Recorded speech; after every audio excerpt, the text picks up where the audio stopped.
saya Harrison dan rekan teman saya Ibu Nasriani terkait sedikit mau sharing berkaitan dengan dilema etika dan bujukan moral. Nah, di sini kami sedikit mengerjakan untuk di kegiatan asimilasi untuk guru P3K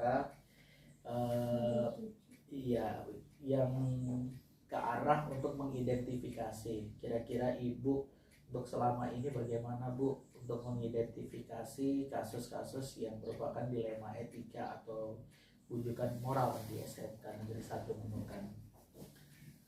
Ya, terima kasih Pak Erison. Jadi untuk SMK Negeri 1 Nunukan ini kan kebetulan sekolah kita sekolah besar dengan jumlah guru yang lumayan banyak, hampir kurang lebih 100 orang. Tentunya dari sekian 100 orang tersebut banyak mengalami istilahnya punya isi kepala yang berbeda-beda, kemauan dan berbeda-beda. Di samping itu juga mungkin suku ras agamanya juga beda-beda.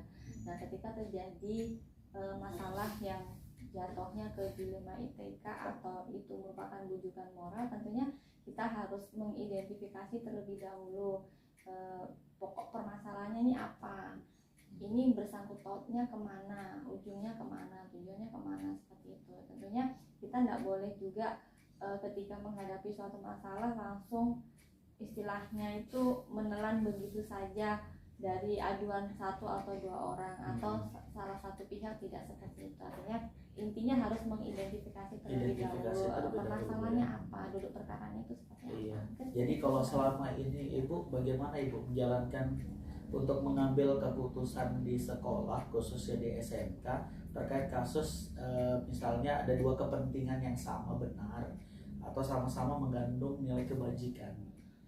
Ya, jadi saya kan sebagai pimpinan atau kepala sekolah di SMK Negeri 1 Nunukan kan punya rekan kerja. Artinya saya kan tidak berdiri sendiri, tidak melakukan segala sesuatunya juga dengan sendirinya. Demikian juga ketika harus mengambil suatu keputusan, saya ada wakil kepala sekolah, saya ada juga kepala konsentrasi keahlian, ada juga teman-teman guru. Tentunya ketika terjadi suatu masalah, saya akan panggil teman-teman tersebut.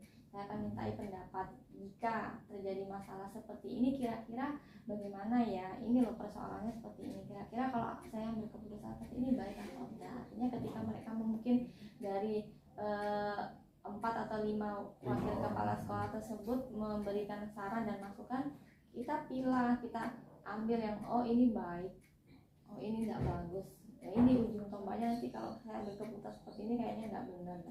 Mungkin seperti itu sih. Berarti benang merahnya boleh diambil dari ini ya, dari keputusan bersama Ya, tetap patokan pada identifikasi masalah. Keputusan bersama, tapi tetap intinya nanti saya sebagai pimpinan harus mengambil keputusan tersebut. Terus langkah-langkah atau prosedurnya seperti apa Bu yang biasa Ibu lakukan selama ini? Ya, jadi untuk langkah-langkahnya mungkin tadi sudah kita sempat ini ya Bu ya. Jadi ketika terjadi suatu masalah tentunya diidentifikasi dulu. Saya harus panggil tuh teman-teman yang mungkin ada bermasalah, ini kasusnya seperti apa. Saya harus dengarkan dari kedua belah pihak. Saya tidak boleh melihat atau mendengarkan dari salah satu saja. Kemudian ketika sudah tahu mengidentifikasi oh masalahnya ini toh, oh duduk perkara seperti ini toh, tentunya kita berusaha menyelesaikan permasalahan itu dengan cepat tanpa harus berlarut-larut dan merugikan salah satu pihak. Hal-hal apa saja yang selama ini Ibu anggap efektif dalam pengambilan keputusan pada kasus-kasus dilema etika? Ya, jadi kalau kita dihadapkan dengan kasus yang mungkin ini kalau kita lihat dari sudut pandang satu, oh ini benar, tapi ketika kita melihat dari sudut pandang yang lain juga ini juga benar, enggak ada salah gitu ya. Jadi kita harus istilahnya mungkin dari cara mengidentifikasi kemudian menyelesaikannya dengan secepat mungkin, tidak berlarut-larut itu tadi,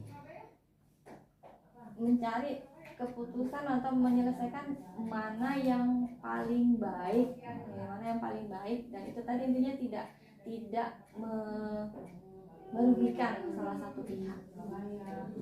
Berarti Bu, kalau Ibu kira-kira memiliki sebuah tata kelola atau jadwal tertentu terkait bagaimana menyelesaikan kasus dilema etika tadi.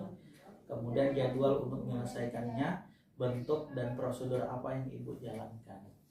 Kalau jadwal sih tentunya kita punya jadwal ya Pak, punya rutinitas kan. Jadi intinya kalau menurut saya ketika terjadi suatu masalah, saya tidak bisa dan tidak boleh membiarkan itu terlalu berlarut-larut. Ketika terjadi suatu persoalan, suatu masalah, saya harus tetap sesegera mungkin menyelesaikan hal tersebut dengan itu tadi, memanggil mungkin mencari solusi secara bersama-sama. Adakah seseorang atau faktor-faktor apa saja yang selama ini mempermudah atau membantu Ibu dalam pengambilan keputusan dalam kasus-kasus dilema etika Ibu? Kalau seseorang atau faktor-faktor tentunya ada ya Ibu ya, karena itu tadi kita tidak mungkin hanya menyelesaikan ini sendiri, walaupun titik pangkalnya ya saya sebagai manajerialnya yang harus mengambil keputusan. Tapi itu tadi kalau ditanyakan seseorang atau siapa, ya tentu saja rekan-rekan kerja saya yang saya percayai. Tentunya ada situ ada wakil kepala sekolah, ada kepala konsentrasi kalian, ataupun rekan guru yang memang tahu permasalahan tersebut. Oke, mungkin itu Ibu. Terima kasih atas waktu dan kesempatannya. Tetap semangat sebagai leader pemimpin SMK masa depan. Amin. Oke. Terima kasih Pak Harrison dan Ibu Nasria. Terima kasih. Sukses. Oke, assalamualaikum warahmatullahi wabarakatuh. Waalaikumsalam warahmatullahi wabarakatuh. Selesai.